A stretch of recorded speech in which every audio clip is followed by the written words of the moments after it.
OGSQ Radio broadcasting live from the east side of Los Angeles. 2024. Y'all want interviews, so I guess we got to do them. Go ahead and introduce yourself. Who we got up in the spot? What up? This is Pink LA.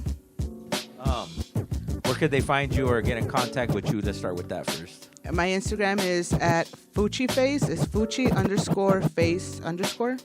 What's the name of your company? The name of my company is called Pink LA.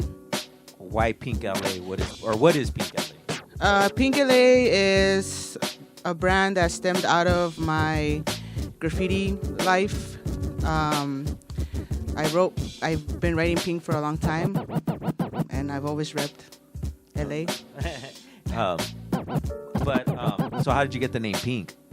I got the name Pink. Well, it was Pinky at first, and I got it back in middle school. I've always wore pink all my life, so that's why. What part of LA did you grow up in? I'm from Koreatown. So why not Pink Koreatown then? Because I rep all the LA cities. What got you into art in general? At first it was my older brother, and then when I got to high school, it was when I fell in love. I fell in love with the game. What's the game? The graffiti game. Yeah. So high school is when you kind of like that's what drew you in. What drew you into it though? More is it more the act of doing it, the art side of it? Like you didn't really get to chop it up that much. My thing is the adrenaline of it. Okay. I grew up in a Christian home, and it was pretty boring.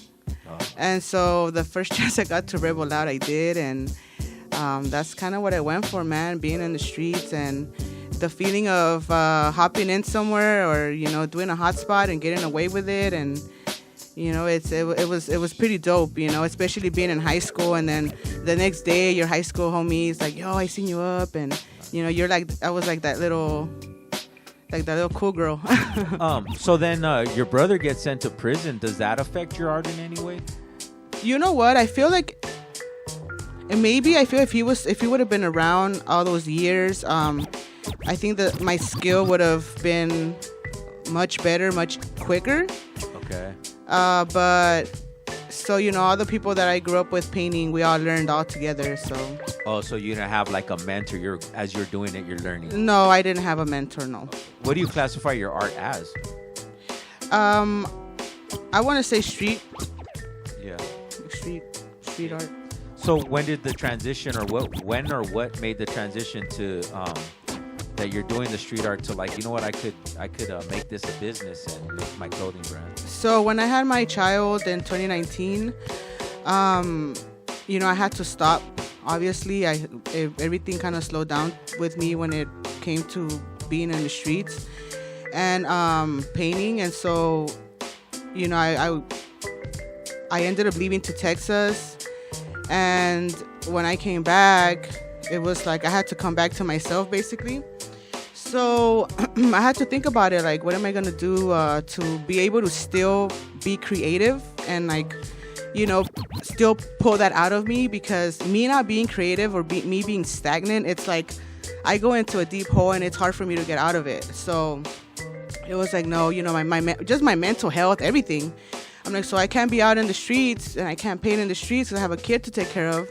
So what else can I do? And so that's where the transition started. What's the first thing you printed? The first thing I started printing were shirts. Okay. And it was the logo that I have on the beanie now. And it was a pretty whack one too. It was like I had done the hard LA on a wall, actually, and I took a picture of it and I posted the picture, I remember. And somebody was like, you should push this. And that was like in 2017. So it took 4 years for me to go back to that and say, when I was thinking, like, where am I going to start this off? That's when I remember that certain comment. I'm a random person too, shout out to whoever you were. But that comment was the one that took me back there. And that's where I got that from. Everybody in LA, I mean, it is what it is, but everybody has a clothing company. What makes you stand out from everybody else? I just feel like my life in general, I'm not, I think I surpassed the graffiti part where sadly, there's a lot of homegirls and homies that lose themselves, and I was able to overcome that. I didn't become this fucking deadbeat mom or a druggie that now in the streets. I did go through a period of my life where it was dark, and I was able to overcome that, and so. And let's just clarify, because I don't want it to come out like you're not downing them for choosing their lifestyles, but when you have responsibilities, you have to take care of your responsibilities.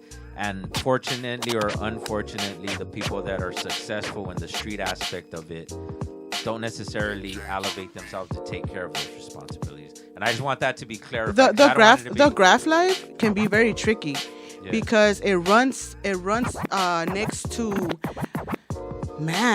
it runs next to like mental health. If you really think about it, a lot of the people that paint is because we grew up in some type of fucked up situation. Damn, I never. Yeah. And so like that's our way to vent. That's really our way to vent since we're youngsters, bro. And like, but we have to get to a point of our lives where we're not youngsters no more, where we become parents, partners. It's like you have to choose at that point. What am I gonna do? Am I gonna keep on fucking around? Or am I going to choose to do something out of this? Or am I going to choose to go back and be a normal person and just a 9 to 5 and shut that part of me down? And that's where I didn't want to do, because like I said, me not being creative is a big for my own mental health, bro. It's like I have to stay creative, and so. Because I guess for you could say is like the art was always the aspect of it. The art was the underlying when you were still doing your thing, and like you haven't given up that part of it. Yeah, I'm not willing to give it up. No. How many designs do you have for the Pink LA project? I have 7 so far. Okay. So and you know what? I did the 7 last year. For 2021, I had my first show. That was the name of the show. It was called Pink LA. And I only had that one design. It wasn't a brand. It wasn't nothing. It was just me having a show for fun, let's see who shows up. That was it. That's all it was. And then after that, I didn't push anything like at all, actually, till June when I got back to Green Ave. So from June till now, it's been 7 months. I've done 7 different designs. Damn, I thought you had been doing it for longer than that. Yeah. No. Where can they find all your products at? You can hit me up on my Instagram through a DM, and I'll make sure I hit you back up. You do custom work also? I do custom work too. I just started. It's something new to me, but I'm willing to take the challenge. So if anybody... What's some of the custom work you've done so far? Right now I'm working on 2 different ones. 2 different homies. One for a podcast, and then another one for his clothing line. So designs, but you do also custom canvases, vinyl. I've done. You know what? As a grapher, I did it, but it was never something that I was showcased for. It wasn't like I was gonna be on Instagram like, yo, hit me up, I got you on a canvas. It was never nothing like that. It was like on some personal level. Oh, trip like, out. hey, dude, can you make me a canvas? Like, I'll pay you. Don't trip, I got you, bro. Like that. It was never like me I never pushed anything like that when I was when I paint. Well, I still paint, but when I was fully in there, So we know what you mean. Yeah. For 2024. Any new merch or new designs? What are you working on? Right now I have about three new designs that I'm working on. So one of 2 drops I'm doing on. Well, I hope I get to do the 3 drops for my upcoming show. Okay. But right now that's what I'm working on. Yeah. Okay, and then what do you look to have printed that you haven't done anything like that you haven't printed yet? Like, what do you want? You know what? I want to do full sets, like crew neck and the pants, and just design both of them. I'm looking forward to the summer because I want to do a lot of hoochie stuff. Okay. Does the hoochie stuff move a lot? Well, I'm about to make it move. Yeah, we can edit that shit. That's a promo right there. I got a lot of hoochie homegirls. Shout out to the hoochie homegirls. But yeah, so you pretty much, but nothing like handbags. Do you do handbags? I do tote bags. You know what? I was actually thinking maybe doing like hand painting purses or something. I thought about that. or maybe custom, shoes, custom make some shoes, Okay, or yeah. But that's probably gonna be more in the future. How much of your time do you dedicate to your company? Honestly. A lot of my time. Yeah, okay. Yeah. A lot of my time, when I don't have, even with my kid, I involve him a lot because I want him to know, like, this is what your mom does, and I have the blessing to do that too, and bring him over and stuff. But any free time that I have, I'm always working on something. I want to thank you for the interview. Go ahead and give them the contact one more time where they can get a hold of you. Fuchi Face. It's Fuchi _face_ FUCHI_FACE. Any shout outs before we cut out? Yeah. Shout out to Double D. Shout out to Top Rank for the connect. I want to shout out my best friend, my mom, my kid, and just everyone that has supported me this far, man. I have a lot of love, and I appreciate it all. Word up. OG Husky Radio, stay posted. More interview to come.